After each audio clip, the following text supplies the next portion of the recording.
We're live. We're live. Okay, here we are again. House Appropriations Committee, Wednesday, March 18th, 2026. It's 11:30. And we are switching gears to talk about H 558, which are related to Medicaid school-based services programs. And we have a proposal to ultimately bring this into the budget. And we have Chair Kornheiser from Ways and Means to tee it up for us. And we have all the staff to really help us understand it. So welcome. Thank you. Hi, Emily Kornheiser, from Brattleboro, Chair of Ways and Means, here on H 558. Much like you, I have a lot of other bills in my head right now, so I'm going to do my best to get in this one for a moment. So as I'm sure you all know, school district supervisory unions provide Medicaid billable services to youth in the school system in various ways and have for a very long time. Historically, that program has been administered by the Agency of Education because it's schools. As you also probably all know better than I do, all other Medicaid services go through the Agency of Human Services. They have a very comprehensive system for it. They're in very regular touch with CMS, all of those things. There has been a multi-year conversation between the Agency of Education and the Agency of Human Services about moving that Medicaid billing from the Agency of Education to the Agency of Human Services in order to create a more efficient and effective system. Under the current law system with the Agency of Education, school districts, the way we've been describing it in committee, is experiencing a great deal of friction in their billing process. It tends to be very paper-based. In some districts, in some circumstances, it's actually cheaper for them to not bill Medicaid than to bill Medicaid and get reimbursed. It's really the collaboration between AHS and AOE to move to the point that they required this legislation is fantastic. Really grateful for all of the work that AHS has done to sort of bring this to us. In moving the administration of this Medicaid services to the Agency of Human Services, some financial resources are freed up. And so in our amendment from Ways and Means and in the bill as you received it, the amount of administrative costs going to AHS is lowered from current law. And then there is a fairly complicated reimbursement system that was in current law that we are trying to change to make it much more straightforward, where some of the money that comes back from Medicaid goes for administration, the amount that AHS requested. Some of the money that comes back goes into the education fund in order to essentially go to all districts. And some of that money goes back to districts directly to reimburse them for the costs that they billed. The dollars that they can bill Medicaid for on the front end when they provide those services and send them to AHS are, as you know, very tightly controlled by CMS and very tightly controlled by AHS. On how they can use them. On how they can use that money the first time when they first bill. When that reimbursement comes back under current law, that reimbursement was also very tightly controlled in how districts could spend it, but they've already had it controlled on one end and they're just being paid back for that tightly controlled money. And so we remove the controls on the reimbursement side because they've already had the spending of it very tightly monitored. And at this point, it's just sort of their money that they're getting back. And so those are the changes. That's sort of the work that we've been doing.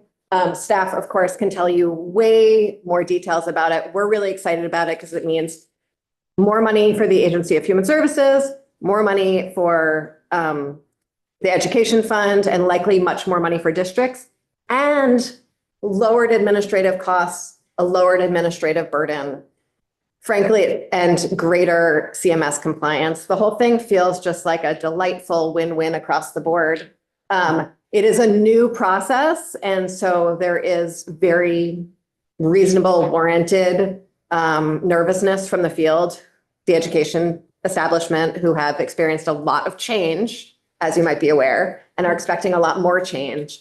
And so we added in some language about sort of checkbacks and some more reassurance that the change would be what's best for, would leave everyone better off on the other side. And that's my whole story for you. Thank you. And the intent is to put this in the budget as opposed to having a separate bill. That would be lovely. It's a very necessary thing to do, and it's very much in your bailiwick. Okay. So we're going to hear from Ledge Counsel and Joint Fiscal, and I appreciate you coming down. Absolutely. I'm going to pop back upstairs. Send me a text if you need anything. Yeah, okay, great, thank you. See you later. Enjoy your work. Happy middle passing. Okay, Jen Harvey. So again, Jen Carvey from the Office of Legislative Counsel. I will put this bill up on screen and we can walk. This is H 558, an act relating to the Medicaid school-based services program. And I think you've gotten the idea of what the bill is doing from the chair, which is great, from Chair Kornheiser. So in sections 1 and 2 are actually 1A and 2 are adding provisions into Title 33, the Medicaid statutes having to do with the Medicaid school-based services program. Section 1 adds a definition of supervisory union that means the same as in the Title 16 and includes a supervisory district. Section 1A provides legislative intent that the state maximize its receipt of federal reimbursement for medically related services provided to students who are eligible for Medicaid, and that Vermont's school-based Medicaid program comply with all federal requirements, and says as the state Medicaid agency, the Agency of Human Services will have sole responsibility for determining and maintaining program compliance. It says the Agency of Education is responsible for coordination of the school-based medical assistance program with statewide education policy and objectives, and for communicating with the supervisory unions. And it directs the Agency of Human Services to adopt rules to identify the services that are available through the school-based medical assistance program and set forth the requirements for supervisory union participation. And the rules must include state and federal requirements for Medicaid reimbursement, participation in a random moment time study and an electronic health record system, Medicaid cost reports, provider enrollments and trainings, service documentation, Medicaid eligibility, and other provisions necessary for compliance with the Medicaid program. So Jen, just to Yes. stop there for a second.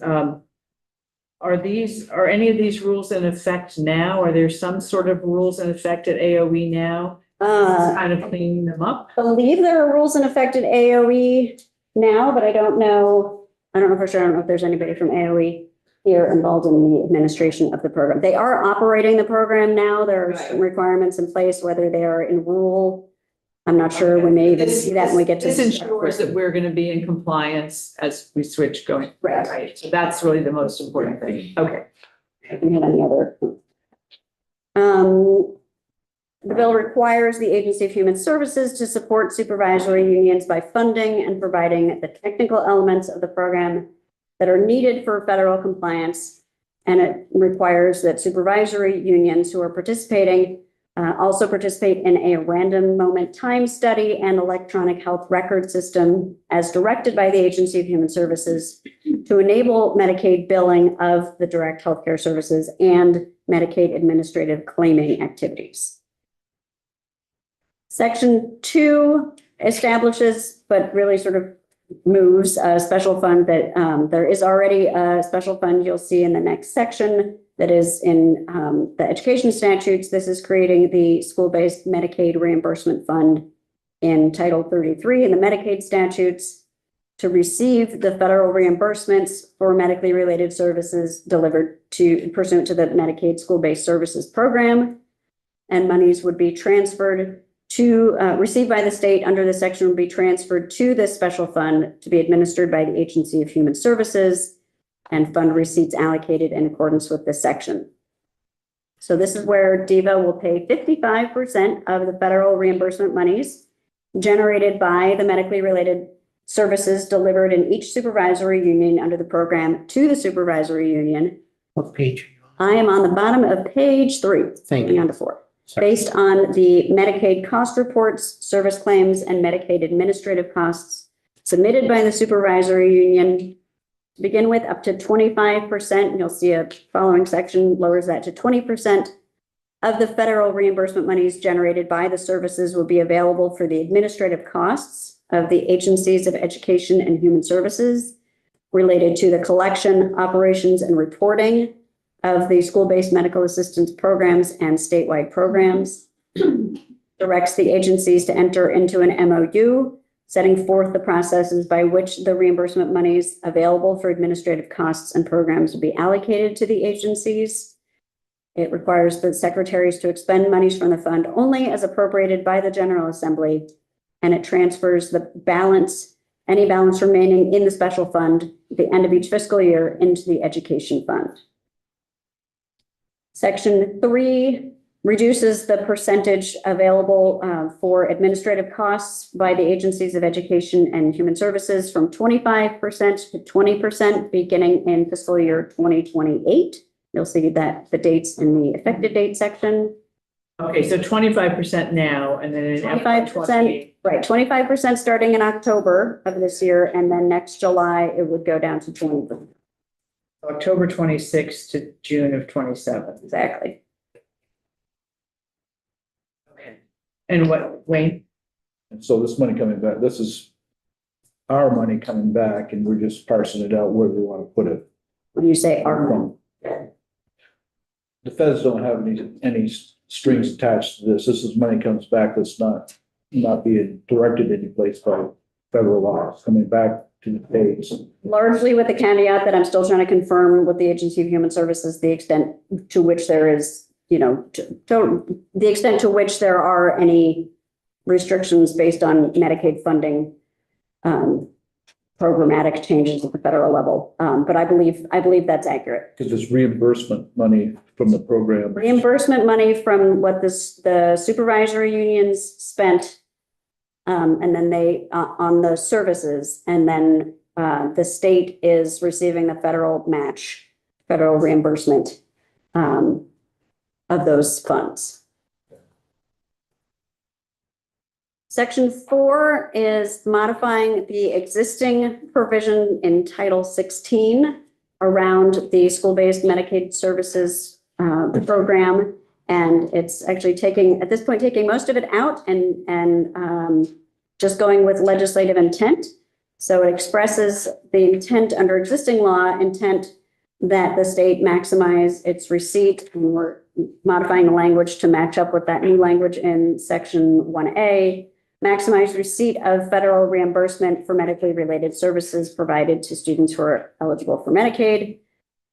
Further, the intent that each supervisory union identify special education and other students eligible for Medicaid reimbursement, and to the extent possible, it's updating the language to say submit Medicaid compliant cost reports and service claims. And it keeps language expressing legislative intent that the agencies of education and human services work with local school districts to maximize reimbursements, including services to non-IEP students. And then it takes out the language, it would repeal the language in existing law, establishing the Medicaid reimbursement special fund. So there's a different special fund now going into Title 33. And it has the way the monies are allocated under current law, which would be struck and replaced with the new language. But under current law, the supervisory unions receive 50% of the reimbursed funds. And there are certain parameters around how they must use those funds. There are some additional provisions about what happens if the Medicaid reimbursement funds exceed $25 million. Then there would be some additional amount going into an incentive fund. All of this language would come out of the statute.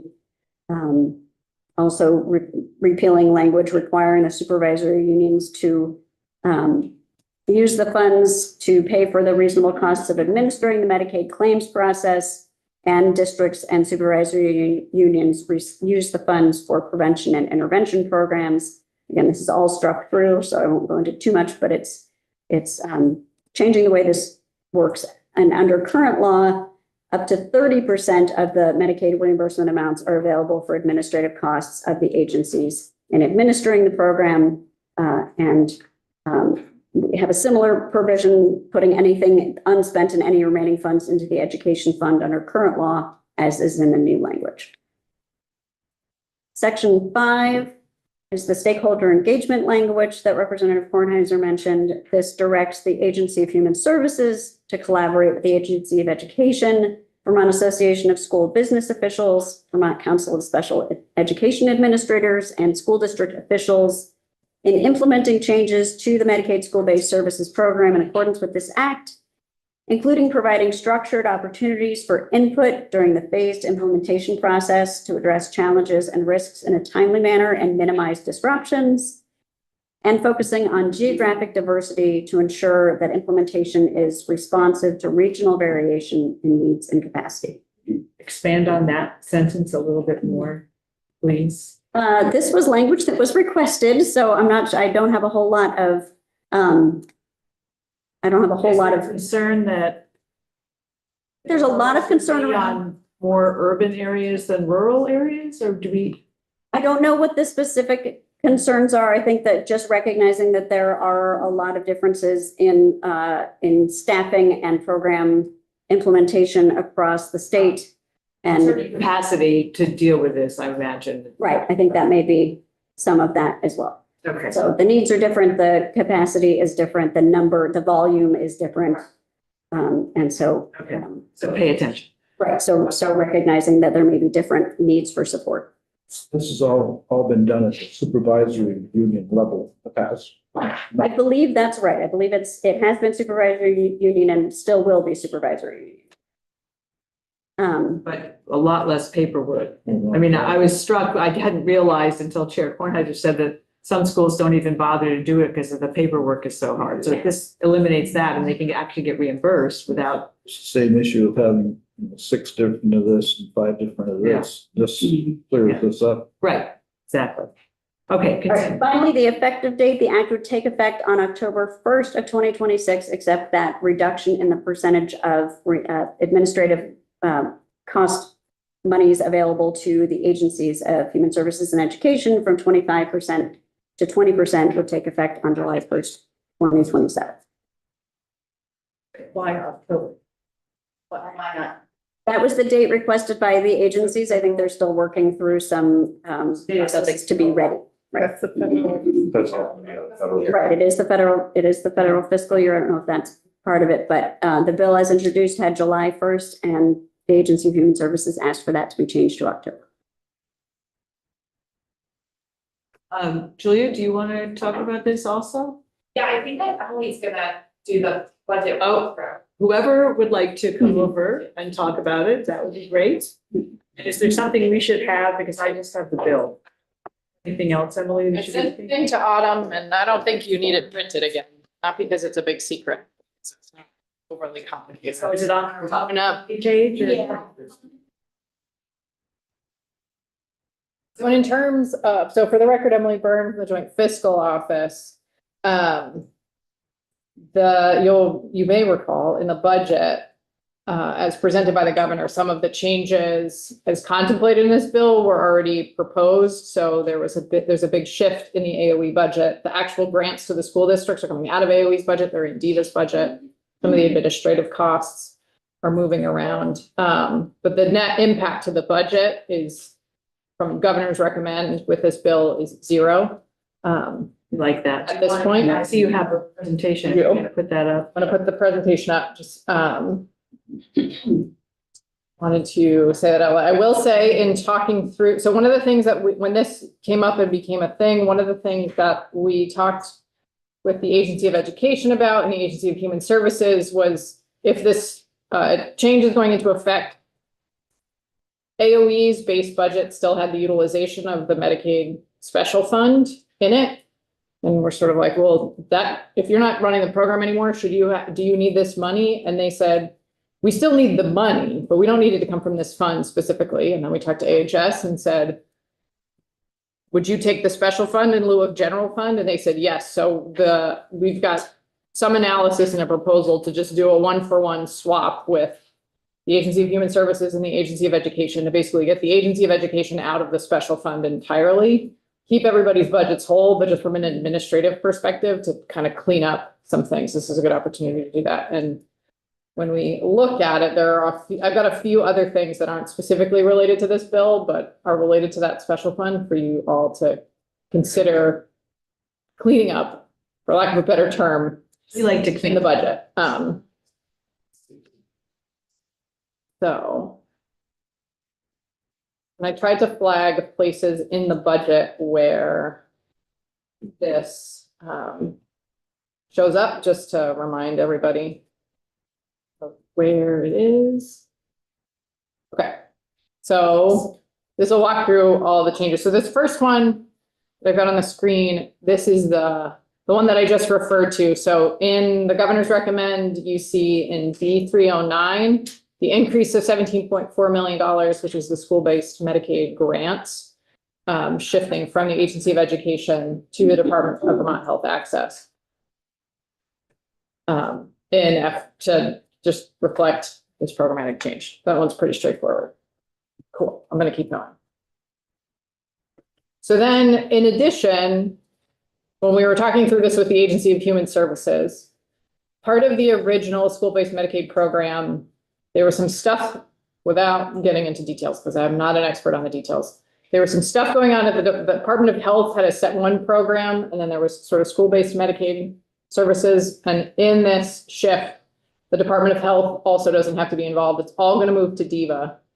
In the governor's recommended budget, in the Department of Public Health, you'll see there's this change related to the Medicaid school-based program, move all of this funding to DEVA. When AHS was looking at this and we were talking with them, they realized in GovRec, they included this transaction. And if you look in their ups and downs, it says in B312, it says, and then shift this to B306. They realized they forgot to include the other half of the transaction in the governor's recommend. So they would like to fix that and include the other half of the transaction. In talking with AHS, one of the things with this change, moving it from the Department of Health to DEVA, is that the way the funding mix had to be, there had to be some general fund involved, and there had to be, this was straight federal funds. I think it's because of Medicaid admin and however how it worked. Again, not the expert on it. Wait, so are you taking 75,000 out of my general fund? No, they already did. They already reduced the governor's budget. No. I can find those things on that list. No, and you don't think the 75,000 that was in VDH that they needed to implement this program was in their budget. They took it out already. What they forgot was the second side of the transaction, to appropriate the rest of the school-based Medicaid program grant funds in DEVA. So this is, and it will go in through the special fund now as opposed to through the federal fund appropriation. So this, in the darker green below, will add to the budget to increase spending authority in DEVA for the for the historically public health side of the equation, because they forgot that. They said it was a net neutral transaction, except they forgot the other side of the transaction originally. So is there, we aren't losing any federal funds by doing it this way? No, Wait, The 75,000 is a match. I don't exactly know. I can't recall what the 75,000 was for exactly. But AHS said they don't need it anymore. And in terms of the big swirl of the AHS budget, it's 75,000 that's not needed for this purpose anymore. So it dropped to the bottom line in AHS, and then they reallocated it in their base budget. That's the second piece of changes related to this. So in this third one in blue, this is the one that I spoke about at the beginning, the getting AOE out of the school-based Medicaid thing. And then you were going to say, but Emily, there's a third line on here for CDD, DCF. What's that about?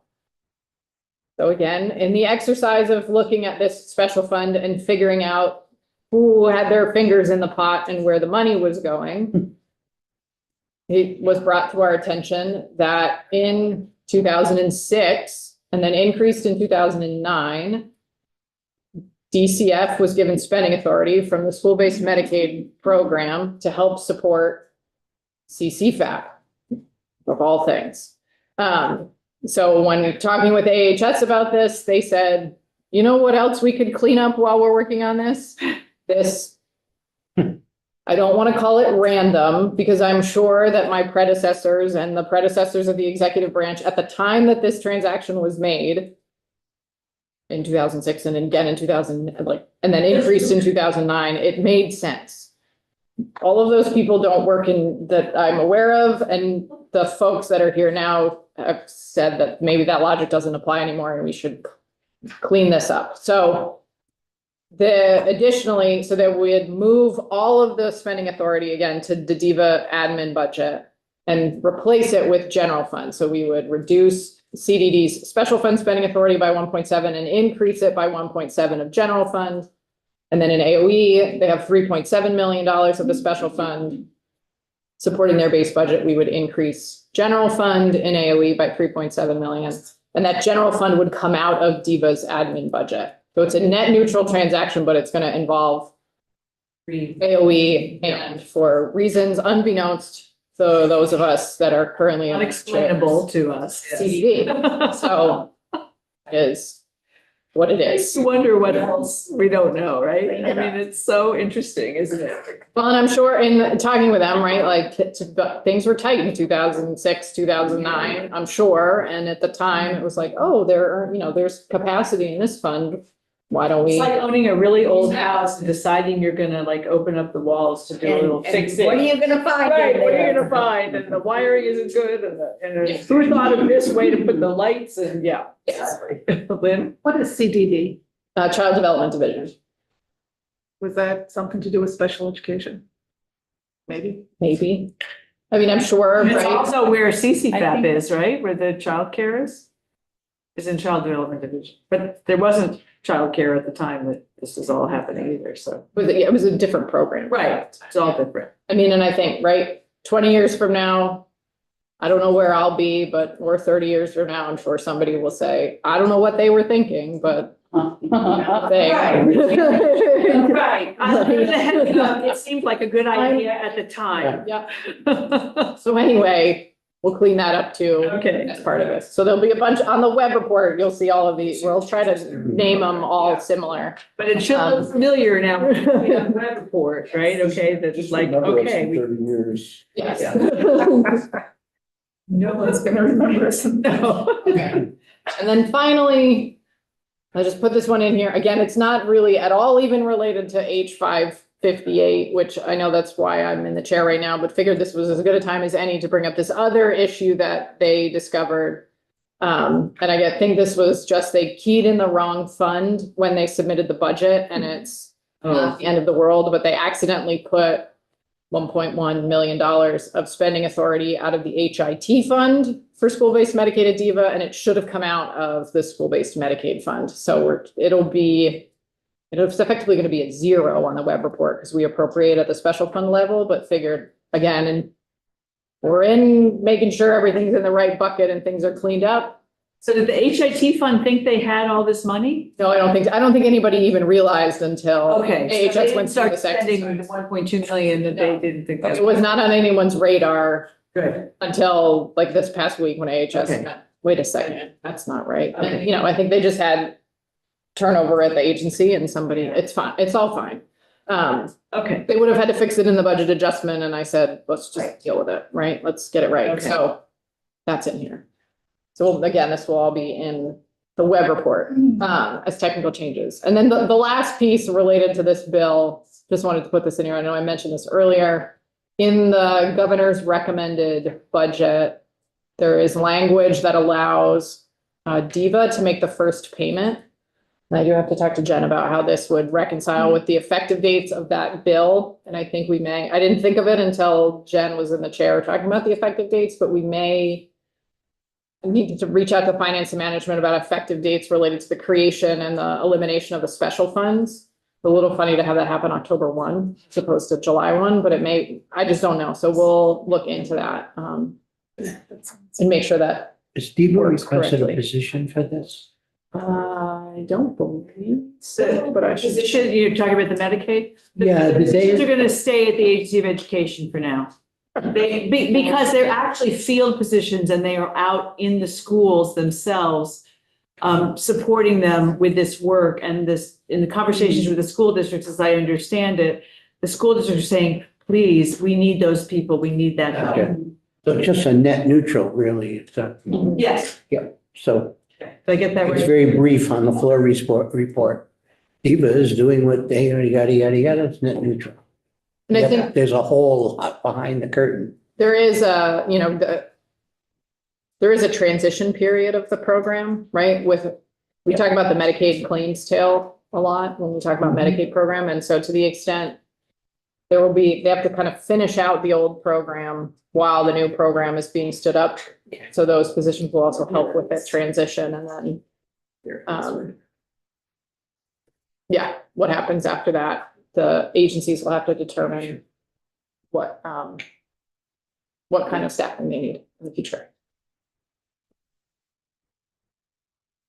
I found it in the question. So this will not, I'm sorry, this doesn't go to the floor. No, This, the proposal is we're gonna put this in the budget. We're not gonna have a separate bill. It just makes sense to put it in the budget, so we don't have to vote on this. But I'm seeing heads nodding, so that means that we'll have joint fiscal, put it in the budget. Okay? It's already in my crosswalks from the 12th. Yeah, they would have talked, right. So that was sort of the intent all along, but we kind of needed a bill to get this going. So we have the language. And then while we're at it, we're cleaning up a few other things, so it's good to clean things up. I think this is great because, you know, concerns I've had right along, let's take a few for. Yeah, and this will ensure better compliance and, you know, all the other things that we need and less work for some of the schools and I think as Rep. Horniger said, it's a win for everyone, so we like that.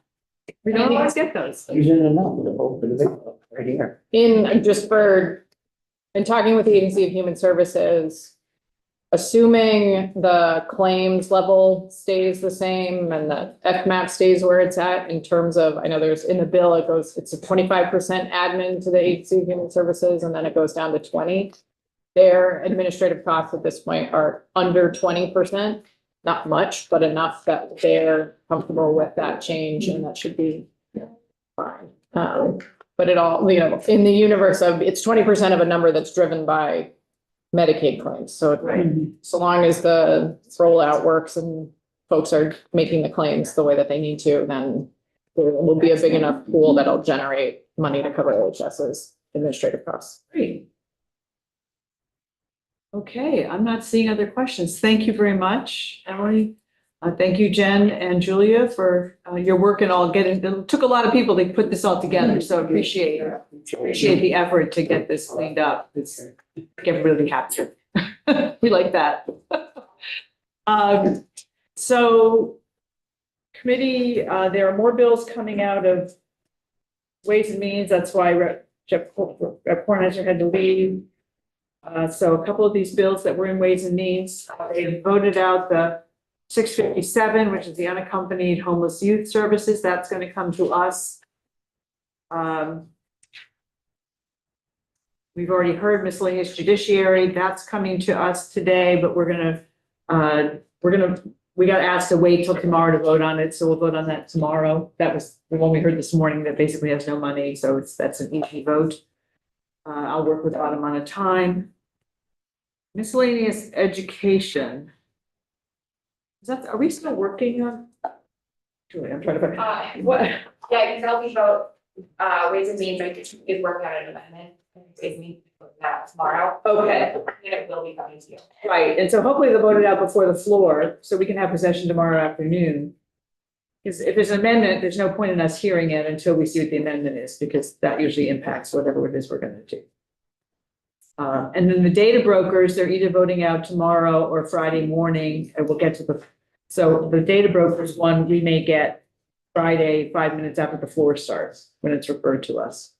So we'll see about whether we want to hear that first and then vote. But this is Autumn's list. We're getting down. Good. All the yellow is we've heard, but we haven't voted on them yet. So we'll take up some. Once we get some of these numbers, we think we know where we're going with the budget. It'll be a lot easier to vote out some of these other bills and get those off our plate.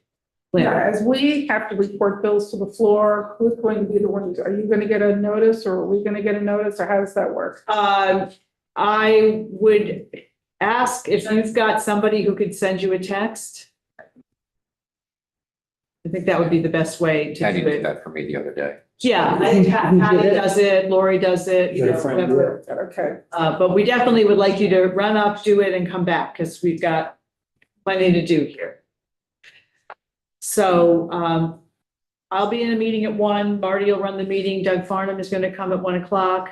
If we're done with that and don't have anything else and I'm not back, take a break, work on any language or other pieces. I'll come back.